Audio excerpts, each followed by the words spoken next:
क्या आपने कभी सोचा है कि सिर्फ 24 घंटे में आपकी पूरी जिंदगी बदल सकती है? नहीं, मैं कोई सपना नहीं दिखा रहा और न ही कोई जादू की बात कर रहा हूँ। मैं उस सच की बात कर रहा हूँ जिसे अगर आपने एक बार समझ लिया तो आपकी सोच, आपका नजरिया, आपके फैसले, सब कुछ बदल जाएगा। लेकिन इस सच को सुनने की हिम्मत हर किसी में नहीं होती, क्योंकि ये सच जितना सरल लगता है उतना ही गहरा और चुभने वाला है। और इसे समझने के लिए आपको इस कहानी के अंत तक रुकना होगा, क्योंकि अगर आप बीच में छोड़ देंगे तो आप वही इंसान रहेंगे जो अभी हैं, और अगर अंत तक सुना तो शायद आप खुद को पहचान भी न पाए। कहते हैं हजारों साल पहले एक आदमी था जिसने अपने महल, अपना परिवार, अपना राजपाट छोड़ दिया, सिर्फ एक सवाल का जवाब खोजने के लिए, क्यों हम दुखी हैं और कैसे दुख खत्म हो सकता है। वो आदमी बुद्ध कहलाया, और उसकी एक कहानी ऐसी है जो आज भी उतनी ही ताकतवर है जितनी तब थी। लेकिन इस कहानी का सबसे खास हिस्सा ये है कि ये आपके साथ अगले 24 घंटे में क्या करेगी, वो आप अभी सोच भी नहीं सकते। हो सकता है आप इसे सुनकर हंसें, हो सकता है आप रो पड़ें, हो सकता है आप चुपचाप सोच में डूब जाएं, लेकिन एक चीज पक्की है, आप बदल जाएंगे। इस वीडियो में मैं आपको वही कहानी सुनाने वाला हूँ, लेकिन ध्यान रहे, ये कहानी आपको मजबूर करेगी कि आप अपने डर, अपने गुस्से, अपनी आदतों, सबका सामना करें। और अगर आपने हिम्मत दिखाई तो आप देखेंगे कि जिंदगी की सबसे बड़ी लड़ाई बाहर की नहीं, अंदर की होती है। और जो इस अंदर की लड़ाई जीत लेता है उसे बाहर कोई नहीं हरा सकता। तो तैयार हो जाइए, अपनी आंखें, अपने कान और अपना दिल खोल लीजिए, क्योंकि अगले कुछ मिनट सिर्फ आपके नहीं हैं, ये आपके भविष्य के हैं। और अगर आपको इस सफर में थोड़ी भी रोशनी मिले तो याद रखिए, ये रोशनी अकेले रखने के लिए नहीं है, इसे बांटना है, जैसे मैं अभी आपके साथ बांट रहा हूँ। और अगर आपको लगता है कि ये कहानी किसी और की जिंदगी भी बदल सकती है तो इसे लाइक करें, शेयर करें, नीचे कमेंट में अपनी सोच लिखें, और life of Buddha wisdom channel को सब्सक्राइब करें, क्योंकि यहाँ सिर्फ कहानियां नहीं, यहाँ जिंदगी बदलने वाली सच्चाइयां मिलती हैं। अब गहरी सांस लीजिए और इस सफर की शुरुआत करते हैं। सुनो, ये कहानी तुम्हारे भीतर कुछ तोड़ने और कुछ बनाने वाली है। शायद तुम इसे सुनकर हंसो, शायद रो, और हो सकता है तुम्हें लगे कि ये तो बस एक साधारण सी घटना है। लेकिन अगर तुम इसे दिल से सुनो तो ये अगले 24 घंटे में तुम्हारी सोच, तुम्हारा नजरिया, यहाँ तक कि तुम्हारी सांस लेने का तरीका भी बदल सकती है। बहुत साल पहले मगध के एक छोटे से गांव में, जहाँ खेतों की मिट्टी में अभी भी रात की ठंडी नमी थी और हवा में चिड़ियों की पहली आवाज तैर रही थी, वहाँ एक नौजवान अपने मन के तूफान में उलझा हुआ पगडंडी पर चल रहा था। उसका नाम देव था। देव के पास सब कुछ था जो एक सामान्य इंसान चाहता है, खेत, धन, घर, लोग जो उसका आदर करते थे। लेकिन फिर भी उसके भीतर एक खालीपन था, जैसे कोई अंधेरा कोना जहां से एक अनकहा दुख हर वक्त रिश्ता रहता था। उसने बहुत कुछ आजमाया, त्योहारों में नाचा, शराब पी, दोस्तों के साथ हंसा, यहाँ तक कि दूर के शहर में जाकर व्यापार किया। लेकिन हर बार कुछ दिनों के बाद वही खालीपन लौट आता। एक सुबह वह नदी के किनारे खड़ा सोच रहा था कि आखिर उसकी जिंदगी में ऐसा क्या है जो उसे चैन नहीं लेने देता। तभी गांव में खबर फैली, आज बुद्ध इस रास्ते से गुजरेंगे। लोग खेत खलिहान छोड़कर रास्ते के किनारे इकट्ठा होने लगे, बच्चे पेड़ों पर चढ़ गए और औरतें थाल में फूल लेकर खड़ी हो गईं। देव ने पहले सोचा कि इसमें उसका क्या, लेकिन फिर एक अजीब सा खिंचाव महसूस हुआ, जैसे कोई भीतर से कह रहा हो, जा देख। वह भीड़ के पास पहुंचा। दूर से कुछ भिक्षु नंगे पांव, साधारण वस्त्र पहने धीमे धीमे चल रहे थे, और उनके बीच में एक व्यक्ति था जिसके चेहरे पर इतनी गहरी शांति थी कि लगता था आसपास का सारा शोर उसी में घुल गया है। वह बुद्ध थे। देव ने बस एक नजर डाली और उसे लगा कि ये नजर उसके भीतर तक उतर गई, जैसे उसके सारे राज खोल कर देख लिए हों। बुद्ध चलते चलते जब देव के सामने से गुजरे तो एक पल के लिए उनकी आंखें मिली। समय थम गया, देव का दिल तेज धड़कने लगा। बिना कुछ कहे बुद्ध ने हल्का सा सिर हिलाया और आगे बढ़ गए। देव के पांव खुद ब खुद उनके पीछे चल पड़े। कोई उसे रोक नहीं रहा था। भिक्षु भी जैसे जानते थे कि ये लड़का अब लौटेगा नहीं। रास्ता गांव से निकलकर खेतों के बीच, फिर जंगल की ओर मुड़ गया। पत्तों के बीच से सूरज की रोशनी जमीन पर सुनहरी परत बिछा रही थी। हवा में मिट्टी और फूलों की मिली जुली खुशबू थी। देव के मन में सवाल थे, ये कहाँ ले जा रहे हैं, ये मुझे कुछ कह क्यों नहीं रहे।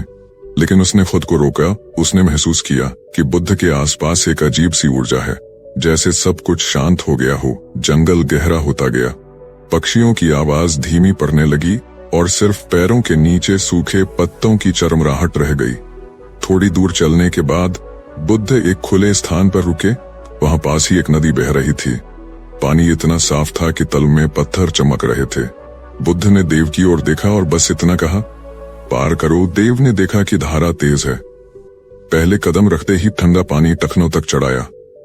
उसने संतुलन बनाने की कोशिश की, लेकिन हर लहर उसके पैरों को खिसकाने की कोशिश कर रही थी। उसने मजबूती से खड़े रहने की कोशिश की, लेकिन जितना वह रोकता उतना ही उसका संतुलन बिगड़ता। तभी उसने देखा कि बुद्ध बिना संघर्ष के बस सहजता से बहाव में चलते हुए पार हो गए। देव ने भी एक पल के लिए खुद को ढीला छोड़ दिया और उसने पाया कि पानी उसे संभाल रहा है, जैसे जीवन खुद उसे पार ले जा रहा हो। किनारे पहुंचने पर बुद्ध ने कहा, जीवन भी ऐसा ही है। जितना तुम उसे रोकते हो उतना वह तुम्हें गिराता है, जितना तुम उसे अपनाते हो उतना वह तुम्हें संभाल लेता है। देव चुप रहा, लेकिन यह बात उसके भीतर कहीं उतर गई। आगे का रास्ता और कठिन था, कांटेदार झाड़ियां, फिसलन भरी चट्टानें, लेकिन अब देव को महसूस हो रहा था कि हर कदम उसे कहीं और ले जा रहा है। सिर्फ जगह नहीं बल्कि भीतर भी। शाम होने लगी। वे एक पहाड़ी की चोटी पर पहुंचे। नीचे गांव के घर, खेत, लोग सब छोटे छोटे दिख रहे थे। बुद्ध ने कहा, देखो, वहां हर कोई अपनी अपनी कहानी में फंसा है। कोई सोचता है कि धन ही सुख है, कोई सोचता है कि धन ही सुख है, कोई सोचता है कि ताकत ही सुरक्षा है, लेकिन सब एक चीज भूल जाते हैं, मृत्यु। देव ने चौंक कर देखा। बुद्ध आगे बोले, मृत्यु तुम्हें याद दिलाती है कि तुम्हारे पास जो है वह स्थायी नहीं है, और जो स्थायी है उसे तुमने कभी खोजा ही नहीं। रात होने लगी, तारे आसमान में खिल गए। बुद्ध ने आग जलाई और कहा, आज रात सोना मत, बस देखना, सुनना और जो भीतर उठे उसे देखना। देव ने पूछा, अगर मैं थक गया तो? बुद्ध मुस्कुराए, थकान भी देखना। और फिर रात का असली सफर शुरू हुआ। रात गहरी हो चुकी थी। जंगल में सिर्फ झींगुरों की आवाज और कहीं कहीं दूर से आती उल्लू की हूट सुनाई दे रही थी। आग की धीमी लौ देव के चेहरे पर चमक रही थी और उसकी आंखों में बेचैनी की लकीरें नाच रही थीं। उसने सोचा कि बुद्ध अब कोई गहरी शिक्षा देंगे, कोई मंत्र, कोई ध्यान विधि, लेकिन बुद्ध बस शांत बैठे थे। उनकी आंखें बंद थीं, सांसें इतनी स्थिर कि लगता था वे सांस भी नहीं ले रहे। देव ने इधर उधर देखा। अंधेरा इतना गहरा था कि लगता था हवा भी काली हो गई है। वह सोचने लगा कि यहाँ मैं अकेला होता तो डर से कांप जाता, लेकिन बुद्ध की मौजूदगी में एक अजीब सा भरोसा था, जैसे कुछ भी बुरा नहीं हो सकता। फिर भी मन बेचैन था, सवाल उमड़ रहे थे। ये क्यों चुप हैं? मैं यहाँ क्यों हूँ? 24 घंटे में क्या बदल जाएगा? अचानक बुद्ध ने आंखें खोलीं और बिना उसकी ओर देखे कहा, सुनो। देव ने कान लगाए। उसने सोचा कि कोई आवाज होगी, लेकिन सिवाय हवा की हल्की सरसराहट के कुछ नहीं। बुद्ध ने कहा, यही सुनना है, जब तुम शोर में नहीं मौन में सुनते हो। देव को समझ नहीं आया कि मौन में सुनना कैसे होता है, लेकिन उसने महसूस किया कि इस अंधेरे में, इस सन्नाटे में उसके भीतर कुछ चल रहा है, जैसे कोई पुरानी परतें उतर रही हों। समय धीरे धीरे रेंगता गया। आग की लकड़ियां चटकती और बुझती रहीं और देव को लगा कि नींद उसे खींच रही है। उसने आंखें बंद करने की कोशिश की। तभी बुद्ध ने कहा, मत सो। देव ने कहा, लेकिन मैं बहुत थक गया हूँ। बुद्ध ने धीमे स्वर में कहा, थकान को देखो, उससे भागो मत। देव ने पहली बार अपने भीतर थकान को महसूस किया, जैसे कोई भारी बोझ उसकी मांसपेशियों पर बैठा हो। लेकिन उसी के साथ उसने महसूस किया कि ये थकान स्थायी नहीं, जैसे लहर आकर लौट जाती है। आधी रात बीत चुकी थी। चांद बादलों के पीछे छिप गया और अंधेरा और गहरा हो गया। तभी बुद्ध ने कहा, आंखें बंद करो और देखो। देव ने सोचा, अंधेरे में देखना, लेकिन उसने वैसा ही किया। शुरुआत में बस काला रंग दिखा, लेकिन कुछ देर बाद उसे लगा कि भीतर कई तस्वीरें हैं। बचपन की, माँ के हाथ से खिलाए खाने की, पिता की डांट की, दोस्तों के साथ हंसी की। लेकिन फिर वो तस्वीरें बदलने लगीं। एक एक करके दर्द भरे पल सामने आने लगे। वो दिन जब उसने किसी अपने को खोया था, वो रात जब उसने खुद से नफरत की थी, वो समय जब उसने झूठ बोला था, धोखा दिया था। और उन पलों के साथ जो भावनाएं थीं, वो जैसे ताजा हो उठी। देव का गला भराया, आंखों से आंसू बहने लगे। उसने सोचा, बुद्ध शायद कुछ कहेंगे, लेकिन वे बस बैठे थे, जैसे जानते हों कि ये जरूरी है। देव ने महसूस किया कि ये दर्द, ये यादें, ये पछतावे सब उसके भीतर जगह घेरे हुए हैं, और जब तक ये भरे रहेंगे कुछ नया उसमें नहीं आ सकता। तभी उसे दिन में कही बुद्ध की बात याद आई, तुम्हारे भीतर अभी जगह नहीं है। और अचानक उसे लगा कि ये जगह बनाने की शुरुआत है। घंटों तक वो बैठा रहा, अपने भीतर की परतों को देखते हुए, कभी हंसते हुए, कभी हंसते हुए, कभी रोते हुए, कभी बस खालीपन में डूबते हुए भोर से पहले। बुद्ध ने कहा, अब आंखें खोलो। सामने आसमान हल्का नीला हो रहा था, पक्षियों की पहली आवाज गूंज रही थी और देव ने महसूस किया कि रात भर कुछ बदला है। वो बता नहीं सकता क्या, लेकिन जैसे भीतर की कोई गांठ ढीली हो गई हो। बुद्ध ने कहा, रात ने तुम्हें पहला उपहार दिया है, अब दिन तुम्हें दूसरा देगा। और वे उठ खड़े हुए। दिन की यात्रा शुरू होने वाली थी, लेकिन देव के मन में ये सवाल था कि क्या ये दूसरा उपहार सच में अगले 24 घंटे में उसकी पूरी जिंदगी बदल देगा। और यही सवाल उसे उनके पीछे पीछे चलने के लिए मजबूर कर रहा था। सुबह की हवा में हल्की ठंडक थी, पेड़ों की पत्तियों पर ओस की बूंदें सूरज की किरणों से चमक रही थीं, जैसे किसी ने छोटे छोटे मोती बिखेर दिए हों। देव के चेहरे पर रात भर की जाग के कारण थकान थी, लेकिन भीतर कहीं एक हल्कापन भी था, मानो उसने कोई पुराना बोझ उतार दिया हो। बुद्ध ने कुछ नहीं कहा, बस नदी की ओर चल पड़े। देव उनके पीछे पीछे। रास्ते में पक्षियों की चहचहाहट, दूर से आती गऊओं की घंटियों की टनटन और बीच बीच में हवा का तेज झोंका। देव के मन में सवाल था कि ये दूसरा उपहार क्या होगा, लेकिन उसने अब सवाल करने की आदत पर काबू पाना शुरू कर दिया था। नदी के किनारे पहुंचकर बुद्ध ने कहा, बैठो। देव बैठ गया। पानी की लहरें किनारे से टकराकर मीठी सी आवाज कर रही थीं। बुद्ध ने कहा, देखो। देव ने पानी में झांका। पहले उसने अपना चेहरा देखा, लेकिन लहरों के कारण चेहरा हिल रहा था, विकृत हो रहा था। बुद्ध ने कहा, ये तुम्हारा मन है, अशांत, हिलता हुआ। तुम खुद को सही तरह से देख ही नहीं सकते जब तक ये शांत न हो। देव ने चुपचाप पानी को देखना शुरू किया। कुछ देर बाद जब सांसें धीमी हुई, मन थोड़ी देर के लिए ठहर गया, तब पानी का चेहरा स्थिर हुआ और उसने खुद को साफ साफ देखा। अचानक बुद्ध ने पास पड़ी एक छोटी सी लकड़ी उठाई और पानी में डाल दी। लहरें फिर से उठ गईं, चेहरा टूट फूट गया। बुद्ध ने कहा, जीवन में हर घटना, हर शब्द, हर विचार एक लकड़ी की तरह है जो तुम्हारे मन के पानी में गिरती है और तुम फिर से खुद को खो देते हो। अगर तुम सीख जाओ कि लहरों के बावजूद खुद को देखना, तो तुमने दूसरा उपहार पा लिया। देव को लगा कि यह सुनने में आसान है, लेकिन जीने में कठिन। वे वहां से उठे और एक ऊंचे पहाड़ की चढ़ाई शुरू की। सूरज ऊपर आ चुका था, पसीना माथे से बह रहा था। देव के पैर भारी हो रहे थे, लेकिन बुद्ध का चाल स्थिर थी, न तेज न धीमी, बस एक लय में। देव ने महसूस किया कि अगर वह बुद्ध की चाल की नकल करता है तो थकान कम लगती है। आधे रास्ते में एक छोटा सा झरना मिला। बुद्ध ने रुककर पानी पिया और कहा, याद रखो, जो तुम्हें थकाता है वो मंजिल नहीं, तुम्हारा तरीका है। ये बात देव के भीतर उतर गई। ऊपर पहुंचकर चारों ओर का दृश्य अद्भुत था। दूर दूर तक जंगल, नदी, खेत और आकाश इतना विशाल कि लगता था उसमें सब कुछ समा सकता है। बुद्ध ने कहा, यह आकाश तुम्हारे भीतर भी है, लेकिन तुमने उसे दीवारों में बांध दिया है। देव चुप रहा। उसके भीतर कई भाव उठ रहे थे। वे पहाड़ से उतरकर एक गांव में पहुंचे। वहां लोग बुद्ध को देखकर इकट्ठा हो गए। एक महिला अपने बीमार बेटे को लेकर आई और रोते हुए बोली, गुरुजी, इसे ठीक कर दीजिए। बुद्ध ने उसका माथा छुआ, कुछ पल मौन रहे और कहा, दवा दो, आराम दो और प्रेम दो। महिला ने कहा, बस इतना। बुद्ध मुस्कुराए, बस इतना ही, लेकिन प्रेम सच्चा होना चाहिए। देव को यह देखकर अजीब लगा। उसने सोचा बुद्ध के पास चमत्कार करने की शक्ति होगी, लेकिन उन्होंने साधारण उपाय बताया। चलते चलते बुद्ध ने देव से कहा, लोग चमत्कार की तलाश में हैं, लेकिन सच्चा चमत्कार साधारण में छिपा है। दिन ढलने लगा। सूरज लाल होकर क्षितिज में डूब रहा था। आकाश सुनहरा और नारंगी रंग में रंग गया था। बुद्ध ने कहा, आज का दूसरा उपहार तुम्हें यह सिखाना था कि बाहर जो देखो वो भीतर भी है, और जो भीतर है वही बाहर दिखता है। अगर तुम्हारा मन अशांत है तो दुनिया भी वैसी लगेगी। अगर तुम्हारा मन शांत है तो दुनिया भी तुम्हें शांत लगेगी। देव ने महसूस किया कि अब वो थोड़ा बदल चुका है, जैसे किसी ने भीतर का आईना साफ कर दिया हो, लेकिन उसे पता था कि यात्रा अभी बाकी है। रात होने पर वे एक पुराने बरगद के नीचे रुके। बुद्ध ने कहा, कल सुबह तीसरा उपहार तुम्हारे सामने होगा, लेकिन ये सबसे कठिन होगा, और अगर तुमने इसे पा लिया तो तुम्हारा 24 घंटे का सफर पूरा हो जाएगा। देव के भीतर उत्सुकता और डर दोनों बढ़ गए। उसने सोचा कि क्या सच में अगला दिन उसकी जिंदगी को हमेशा के लिए बदल देगा, और इसी सोच के साथ उसकी आंखें नींद में डूब गईं। सुबह की पहली किरण बरगद की पत्तियों से छनकर देव के चेहरे पर पड़ी। उसने आंखें खोलीं तो बुद्ध पहले से जागे बैठे थे। उनकी नजर क्षितिज पर थी, जैसे किसी अदृश्य घटना की प्रतीक्षा हो। देव ने धीरे से उठकर उनके पास बैठा।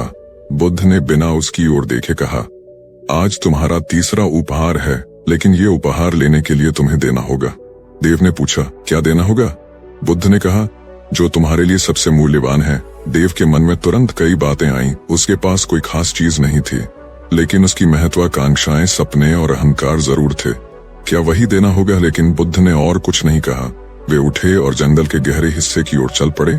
रास्ता घना था, सूरज की रोशनी मुश्किल से जमीन तक पहुंच रही थी। पक्षियों की आवाज भी कम हो गई थी, जैसे जंगल खुद मौन हो गया हो। कुछ घंटे बाद वे एक खुले मैदान में पहुंचे। वहां एक बूढ़ा आदमी जमीन पर बैठा रो रहा था। उसके पास टूटा हुआ मटका पड़ा था और पानी पूरी तरह बह चुका था। बुद्ध ने पूछा, क्यों रो रहे हो? बूढ़ा बोला, ये मेरा आखिरी मटका था, इससे मैं गांव वालों को पानी देता था। अब बिना मटके के मैं किसी को पानी नहीं दे सकता। बुद्ध ने देव की ओर देखा और कहा, इसे अपना मटका दे दो। देव चौंका, मेरे पास तो कोई मटका नहीं है। बुद्ध ने कहा, तुम्हारे पास समय है, शक्ति है और करने की इच्छा है। ये तुम्हारा मटका है। देव को समझ नहीं आया कि बुद्ध क्या कह रहे हैं, लेकिन उसने बूढ़े की मदद करने का निश्चय किया। वे दोनों पास के गांव गए। देव ने अपने हाथों से मिट्टी खोदी, पानी मिलाया और बूढ़े के साथ मिलकर नया मटका बनाया। इसमें घंटों लग गए, हाथ गंदे हो गए, कपड़े मिट्टी से भर गए, लेकिन जब मटका तैयार हुआ, बूढ़े की आंखों में कृतज्ञता चमक उठी। बुद्ध ने कहा, यह तुम्हारा तीसरा उपहार है, देने की शक्ति। वे वहां से लौटे और रास्ते में बुद्ध ने कहा, जब तुम बिना किसी स्वार्थ के देते हो तो तुम अपने भीतर का खालीपन भरते हो। जो तुम सोचते हो कि तुमने खोया, वो वास्तव में तुमने पाया। देव ने महसूस किया कि इस काम से उसे थकान के बजाय संतोष मिला है, जैसे किसी ने उसकी आत्मा को हल्का कर दिया हो। लेकिन बुद्ध ने गंभीर स्वर में कहा, आज की परीक्षा पूरी नहीं हुई है। देव ने हैरानी से पूछा, और क्या बाकी है? बुद्ध ने कहा, अब तुम्हें सबसे कठिन चीज छोड़नी होगी, अपने विचार। देव चुप हो गया। शाम तक वे एक चट्टान पर पहुंचे जहां से दूर घाटी का नजारा दिख रहा था। सूर्यास्त हो रहा था। आकाश फिर से सुनहरा और लाल हो गया। बुद्ध ने कहा, बैठो और कुछ मत सोचो। देव ने कोशिश की, लेकिन मन में विचारों का तूफान था। बीते हुए पल, आने वाले कल, अनगिनत कल्पनाएं, डर, उम्मीदें और सवाल। हर बार जब वो उन्हें रोकने की कोशिश करता, वे और जोर से आते। घंटों बीत गए। बुद्ध बस शांत बैठे रहे। अंत में थककर देव ने विचारों से लड़ना बंद कर दिया, और जैसे ही उसने हार मानी, मन अचानक शांत हो गया। जैसे तूफान के बाद सागर। उस शांति में एक गहरी सुकून भरी अनुभूति थी, जैसे कोई अदृश्य पर्दा हट गया हो। बुद्ध ने कहा, यही तुम्हारा तीसरा उपहार है। मन का मौन रात घेर आई थी। तारे आसमान में चमक रहे थे और देव को लगा कि आज का दिन सच में उसके भीतर कुछ बड़ा बदल गया है। लेकिन उसे ये भी पता था कि चौथा और आखिरी उपहार बाकी है, और वो शायद सबसे शक्तिशाली होगा। नींद में जाते हुए उसने सोचा कि अगर कल का उपहार वैसा ही है जैसा बुद्ध कह रहे हैं, तो सच में ये 24 घंटे उसकी पूरी जिंदगी बदल देंगे। सुबह की हवा पहले से ज्यादा हल्की और ठंडी थी, जैसे रात ने जंगल के हर पत्ते को धोकर साफ कर दिया हो। ओस की बूंदें घास पर चमक रही थीं और दूर कहीं मोर की आवाज आ रही थी। देव ने आंखें खोली तो देखा, बुद्ध पहले से खड़े हैं।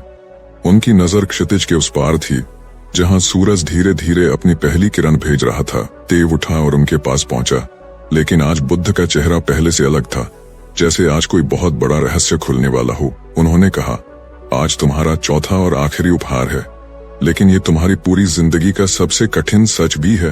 देव के भीतर उत्सुकता और हल्का डर दोनों थे। उन्होंने पूछा, क्या करना होगा?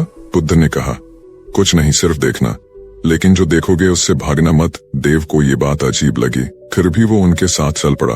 रास्ता पहाड़ी था, जगह जगह छोटे झरने बह रहे थे और पक्षियों की आवाज हवा में गूंज रही थी। लगभग 1 घंटे बाद वे एक ऐसे स्थान पर पहुंचे जहां चट्टानें खुली थीं और नीचे गहरी खाई थी। बुद्ध ने कहा, यहाँ बैठो और नीचे देखो। देव ने नीचे झांका। उसे लगा जैसे खाई की गहराई का कोई अंत नहीं है। आंखें टिकती नहीं थीं। बुद्ध ने कहा, तुम्हारा चौथा उपहार इस खाई की तरह है। अगर तुम इसमें गिर गए तो वापस नहीं आओगे, लेकिन अगर तुम इसे समझ गए तो फिर कभी डर में नहीं जियोगे। देव ने चुपचाप नीचे देखना शुरू किया। पहले तो उसे सिर्फ डर महसूस हुआ, लेकिन फिर उसने ध्यान से देखा। वहां नीचे सिर्फ खालीपन था, न रोशनी न अंधेरा, बस कुछ भी नहीं। तभी बुद्ध की आवाज आई, ये खालीपन तुम्हारी सच्चाई है। न तुम्हारे विचार स्थायी हैं, न तुम्हारे शरीर, न तुम्हारे डर। सब कुछ बदल जाएगा, सब खत्म होगा, सब खत्म होगा, और अंत में जो बचेगा वो यही है, खालीपन। देव के भीतर एक अजीब सी बेचैनी उठी।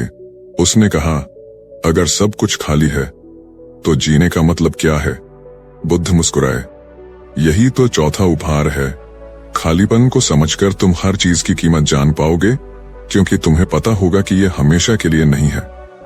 और जब तुम्हें पता होगा कि यह हमेशा के लिए नहीं है, तभी तुम उसे पूरे मन से जी पाओगे। देव की आंखों में आंसू आ गए। उसे लगा जैसे किसी ने उसके दिल का बोझ उठा लिया हो, लेकिन साथ ही उसके भीतर गहरी शांति भी फैल गई। बुद्ध ने कहा, आज तुम्हारा 24 घंटे का सफर पूरा हो गया है। अब तुम वही नहीं हो जो कल थे। वे दोनों वहां से उठकर वापस लौटने लगे। रास्ते में जंगल की हर आवाज, हर पत्ता, हर किरण देव को पहले से ज्यादा जीवंत लग रही थी। गांव पहुंचने से पहले बुद्ध ने कहा, याद रखो, ये 4 उपहार तुम्हारे भीतर हमेशा रहेंगे। पहला वर्तमान का देखना, दूसरा भीतर और बाहर का आईना, तीसरा बिना स्वार्थ के देना, और चौथा खालीपन की सच्चाई। अगर तुम इन्हें याद रखोगे तो तुम्हारी जिंदगी कभी वैसी नहीं रहेगी जैसी पहले थी। देव ने मन ही मन प्रण लिया कि वह इन 4 उपहारों को कभी नहीं भूलेगा। सूरज अब पूरी तरह ऊपर आ चुका था और उसकी रोशनी में देव का चेहरा भी किसी नए जन्म की तरह चमक रहा था। गांव के लोग उन्हें देखकर दौड़े, लेकिन देव के कानों में बस बुद्ध की आखिरी बात गूंज रही थी, जीवन को पकड़ने की कोशिश मत करो, उसे बस जियो। गांव की पगडंडी पर कदम रखते ही देव ने महसूस किया कि ये वही रास्ता है जिस पर वह कल भी चला था। लेकिन कल और आज के बीच का फर्क इतना गहरा था कि जैसे 2 अलग जिंदगियां हों। गांव के लोग वही थे, वही घर, वही खेत, वही आवाजें, लेकिन उसके भीतर कुछ बदल चुका था। बुद्ध उसके साथ थे, लेकिन गांव के लोग पहले बुद्ध को देखकर देव के पास दौड़े। कहाँ थे तुम? हम तुम्हें ढूंढ रहे थे। किसी ने कहा, तुम्हारा खेत अधूरा पड़ा है। किसी ने कहा, तुम कल से गायब थे। सब परेशान थे। देव ने बस उन्हें देखा। उनके चेहरे में चिंता थी, लेकिन अब उसे उसमें एक गहरी परत दिखाई दे रही थी। हर चिंता के पीछे एक चाह, हर चाह के पीछे एक डर, और हर डर के पीछे वही खालीपन जिसे उसने खाई के किनारे महसूस किया था। उसने मुस्कुराकर कहा, मैं ठीक हूँ, और उसकी मुस्कान में एक ऐसा भरोसा था कि लोग चुप हो गए। बुद्ध ने चुपचाप गांव में प्रवेश किया। देव ने उनके लिए अपने घर का दरवाजा खोला और पहली बार उसे लगा कि उसका घर सच में घर है। बुद्ध ने बैठकर पानी पिया और देव से कहा, अब तुम्हारा 24 घंटे का सफर पूरा हो गया है, लेकिन असली यात्रा अब शुरू होगी। देव ने पूछा, क्यों? बुद्ध ने कहा, क्योंकि तुम्हारे भीतर जो बदला है उसे अब तुम्हें अपने आसपास की दुनिया में जीना होगा, और यही सबसे कठिन है। देव को ये बात भीतर तक लगी। अगले ही दिन से उसने बदलाव करना शुरू किया। सुबह जब सूरज उगता तो वह खेत में जाता, लेकिन पहले की तरह बस फसल काटने की सोच नहीं करता। अब वह देखता कि हर पौधा, हर मिट्टी का कण एक कहानी है, जैसे वे भी जीवित हैं। वह गांव के बच्चों को इकट्ठा करता, उन्हें पानी के किनारे बैठाकर बताता कि कैसे वर्तमान में जीना है, कैसे अपने विचारों को देखना है, कैसे बिना स्वार्थ के देना है, और कैसे खालीपन को समझना है। शुरू में लोग उसे अजीब समझते, कुछ हंसते, कुछ कहते, ये बुद्ध के पास जाकर पागल हो गया है। लेकिन धीरे धीरे कुछ लोग उसके पास आने लगे, खासकर वे जो परेशान थे, जिनके जीवन में बोझ था। एक दिन एक औरत आई, उसका बच्चा बीमार था और वो रो रही थी। देव ने उसे बैठाया और कहा, दर्द को मत भागाओ, उसे देखो। जब तुम उसे देखोगी तब तुम समझोगी कि ये हमेशा के लिए नहीं है, और फिर तुम मजबूती से जी पाओगी। औरत ने उसकी बात मानी और अगले ही दिन वो उसके पास आई। उसकी आंखों में आंसू थे, लेकिन चेहरे पर सुकून था। देव ने महसूस किया कि बुद्ध का दिया तीसरा उपहार, बिना स्वार्थ के देना, अब सच में उसके जीवन का हिस्सा बन रहा है। समय बीतने के साथ गांव में एक हल्का बदलाव आने लगा। लोग एक दूसरे को सुनने लगे, छोटे छोटे झगड़े खत्म होने लगे। खेतों में काम करते समय लोग हंसते हुए बातें करते। लेकिन इस बदलाव के बीच एक दिन खबर आई कि पास के गांव में भारी सूखा पड़ गया है। वहां के लोग भूख से परेशान हैं। गांव के कुछ लोग बोले, हमारे पास भी ज्यादा नहीं है, हम कैसे दें? देव चुप रहा, फिर बोला, हमारे पास जो है उसका कुछ हिस्सा देकर हम खाली नहीं होंगे, बल्कि भर जाएंगे। और उसने सबसे पहले अपना अनाज का हिस्सा दिया। धीरे धीरे गांव के बाकी लोग भी जुड़ गए और वो मदद लेकर पास के गांव गए। वहां के लोगों ने कृतज्ञता से उनका स्वागत किया। लौटते समय बुद्ध ने देव से कहा, याद रखो, देना कभी तुम्हें गरीब नहीं बनाता। उस रात देव ने महसूस किया कि 24 घंटे में मिला ज्ञान अब उसकी सांसों में घुल चुका है। और शायद ये ज्ञान सिर्फ उसके लिए नहीं बल्कि पूरे गांव के लिए था। चांदनी में बैठे उसने सोचा, अगर 24 घंटे में ये हो सकता है तो बाकी जिंदगी में क्या नहीं हो सकता। दिन धीरे धीरे बदल रहे थे। गांव में हल्की हल्की शांति फैल रही थी, लेकिन हर बदलाव की तरह इसके भी विरोधी थे। कुछ लोग देव के बारे में कहते, ये बहुत बड़ा ज्ञानी बन गया है, लेकिन खेती का क्या होगा। कुछ कहते, ये सब बातें पेट नहीं भरती। देव सुनता लेकिन प्रतिक्रिया नहीं देता। एक दिन सुबह सुबह गांव में शोर मचा। खेत के किनारे आग लग गई थी। सूखी घास और तेज हवा ने आग को फैलाना शुरू कर दिया। लोग घबरा गए। हर कोई अपने खेत बचाने में लग गया, लेकिन किसी को नहीं पता था कि आग कहां से शुरू हुई। देव ने देखा कि लोग अपने अपने हिस्से में लगे हैं, कोई दूसरों की तरफ ध्यान नहीं दे रहा। उसने जोर से कहा, अगर हम सिर्फ अपना खेत बचाएंगे तो किसी का भी खेत नहीं बचेगा। हमें मिलकर आग बुझानी होगी। कुछ लोग पहले हिचकिचाए, लेकिन फिर देव के साथ दौड़ पड़े। उन्होंने पानी की बाल्टियां पास पास खड़ी कर दी और लाइन बनाकर एक के बाद एक पानी डालने लगे। कई घंटे तक संघर्ष के बाद आग काबू में आई। लोग थककर जमीन पर बैठ गए। उनके चेहरे काले पड़ गए थे, लेकिन आंखों में राहत थी। तभी एक बूढ़ा आदमी बोला, आज अगर हम सब साथ न होते तो गांव जल गया होता। देव ने मुस्कुराकर कहा, ये वही है जो बुद्ध ने सिखाया था, बिना स्वार्थ के देना और साथ मिलकर जीना। लेकिन उसकी नजर में एक सवाल था, ये आग आई कहां से। कुछ बच्चों ने बताया कि उन्होंने एक आदमी को सूखी घास में अंगारा फेंकते देखा था। देव ने तुरंत समझा कि बदलाव को हर कोई स्वीकार नहीं करता। बुद्ध उसके पास आए और बोले, यह तुम्हारी अगली परीक्षा थी। जब ज्ञान फैलता है तो अंधेरा और भी जोर से हमला करता है, लेकिन अगर तुम शांत रहो तो अंधेरा खुद हार जाएगा। उस रात देव आग की रोशनी में बैठे सोच रहा था कि 24 घंटे में मिला ज्ञान अब उसके लिए जिम्मेदारी बन गया है। अगले दिन उसने गांव में बैठक बुलाई। उसने कहा, अगर हम चाहते हैं कि ये शांति और सहयोग बना रहे तो हमें हर मुश्किल में साथ खड़ा होना होगा, चाहे वो सूखा हो, आग हो या मन का डर। लोग सहमत हुए और उन्होंने तय किया कि हर हफ्ते एक दिन सब मिलकर गांव के काम करेंगे। धीरे धीरे ये परंपरा बन गई और सबसे आश्चर्य की बात यह थी कि जो लोग पहले विरोध कर रहे थे वे भी इसमें शामिल हो गए। लेकिन देव जानता था कि असली चुनौती अभी बाकी है, क्योंकि बदलाव बाहर से नहीं अंदर से टूटता है, और जब किसी के भीतर का डर या लालच जागता है तो वो सबसे खतरनाक आग बन सकता है। बुद्ध ने चुपचाप उसकी ओर देखा और कहा, तुम्हें अब अगली लहर के लिए तैयार रहना होगा। देव ने सिर हिलाया, लेकिन मन में सोच रहा था कि आगे क्या आने वाला है। तभी क्षितिज पर काले बादल घिरने लगे और हवा में एक अजीब सी ठंडक फैल गई, जैसे कोई बड़ी परीक्षा दरवाजे पर खड़ी हो। काले बादल पूरे आसमान पर छा गए थे। हवा में मिट्टी की गंध के साथ एक अजीब सा तनाव था, जैसे किसी अनदेखे खतरे की आहट। गांव के लोग बारिश की उम्मीद में आसमान देख रहे थे, लेकिन बारिश की एक बूंद भी नहीं गिरी। इसके बजाय तेज हवा चलने लगी। रात होते होते गांव के बीचों बीच पुराने बरगद के पेड़ के पास भीड़ जुटने लगी। कारण था दो भाइयों का झगड़ा, जो इतने जोर से चिल्ला रहे थे कि पूरे गांव में आवाज गूंज रही थी। देव वहां पहुंचा। उसने देखा कि दोनों भाई एक दूसरे को दोष दे रहे थे। एक कह रहा था, इसने मेरा हिस्सा छीन लिया। दूसरा कह रहा था, ये झूठ बोल रहा है, ये हमेशा मुझे कम देने की कोशिश करता है। भीड़ भी पक्ष लेने लगी। कोई एक का समर्थन कर रहा था, कोई दूसरे का। माहौल इतना गर्म हो गया कि किसी ने पत्थर उठा लिया। देव ने आगे बढ़कर उसका हाथ रोक लिया। उसकी आवाज में कोई चिल्लाहट नहीं थी, लेकिन गहरी दृढ़ता थी। पत्थर फेंकने से तुम्हें सुकून नहीं मिलेगा, सिर्फ और आग फैलेगी। भीड़ चुप हुई। देव ने दोनों भाइयों से कहा, तुम दोनों अपने अपने डर से लड़ रहे हो। एक को डर है कि उसका हक छिन जाएगा, दूसरे को डर है कि उसे कभी पूरा नहीं मिलेगा। ये डर तुम्हारे भीतर की आग है और ये आग बाहर फैलकर पूरे गांव को जला सकती है। दोनों भाई पहले तो चुप रहे, फिर एक ने कहा, अगर मैं छोड़ दूं तो ये मेरा फायदा उठाएगा। देव मुस्कुराया, बिना स्वार्थ के देना तभी कठिन लगता है जब तुम्हें लगता है कि तुम्हारे पास कम है, लेकिन अगर तुम देखो कि तुम्हारे पास हमेशा कुछ न कुछ है तो देने में डर नहीं लगेगा। उसकी बात सुनकर भीड़ में एक बूढ़ी औरत बोली, मैंने देखा है, जब मैंने अपने पास का खाना भूखे को दिया तो अगले ही दिन मुझे उससे दोगुना मिला, लेकिन जो मैंने अपने डर में छुपाया वो सड़ गया। ये सुनकर लोग फुसफुसाने लगे। धीरे धीरे माहौल बदलने लगा। दोनों भाइयों ने एक दूसरे को देखा और फिर बिना बोले एक दूसरे को गले लगा लिया।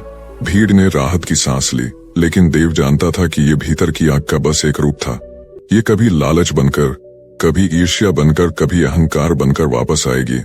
बुद्ध जो अब तक चुप थे, आगे बढ़े और बोले, भीतर की आग को बुझाने का सिर्फ एक तरीका है, उसे पहचानना, उसे देखना और उसे पकड़ने की कोशिश छोड़ देना। देव ने महसूस किया कि यह चौथा उपहार, खालीपन की सच्चाई, यही सबसे गहरा असर करता है। अगर अंदर कुछ भी स्थायी नहीं है तो न डर, न गुस्सा, न लालच टिक सकता है। लेकिन इसे हर कोई तुरंत नहीं समझेगा। इसलिए उसने ठान लिया कि वो गांव में बैठकों में अब सिर्फ कहानियां नहीं सुनाएगा, बल्कि हर किसी को अपने भीतर की आग देखने का अभ्यास कराएगा। अगले दिन से उसने छोटे छोटे समूह बनाए। बच्चों से कहा, जब गुस्सा आए तो उसे नाम दो, उसे देखो लेकिन कुछ मत करो। बड़ों से कहा, जब डर आए तो उसे महसूस करो लेकिन उस पर तुरंत काम मत करो। शुरुआत में लोग हंसते, लेकिन फिर उन्होंने महसूस किया कि ये तरीका सच में असर करता है। गांव का माहौल धीरे धीरे और शांत होने लगा। लेकिन इसके बीच एक खबर आई जिसने देव को हिला दिया।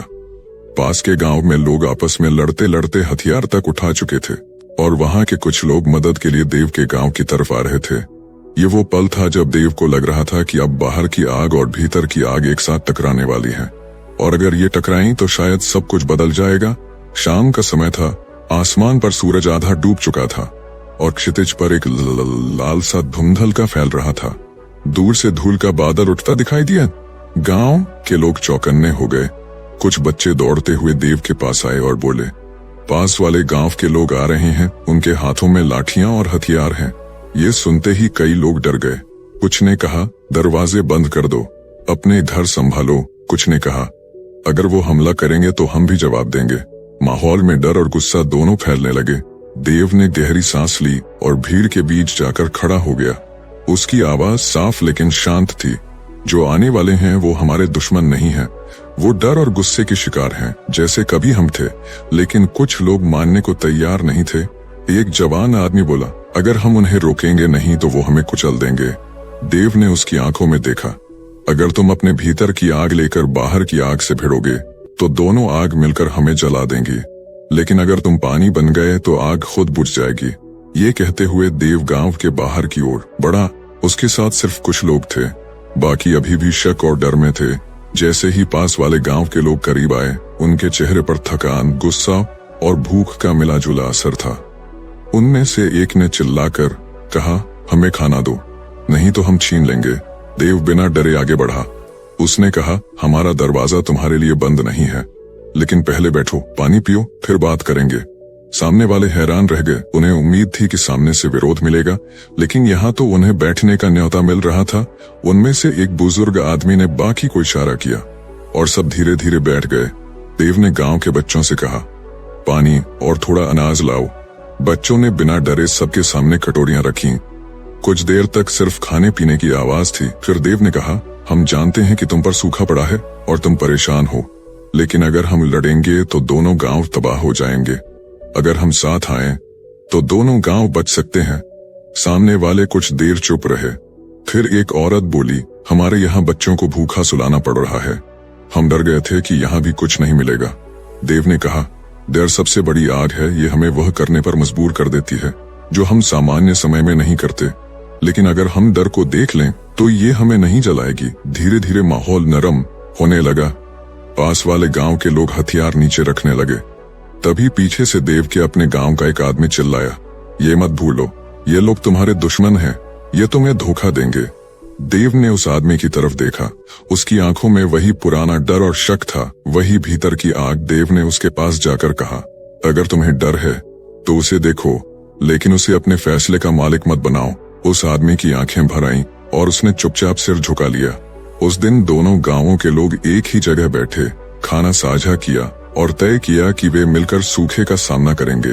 अगले कुछ हफ्तों में उन्होंने साथ मिलकर एक नहर खोदी, जिससे दोनों गांवों तक पानी पहुंचने लगा और धीरे धीरे दोनों तरफ की आग ठंडी हो गई।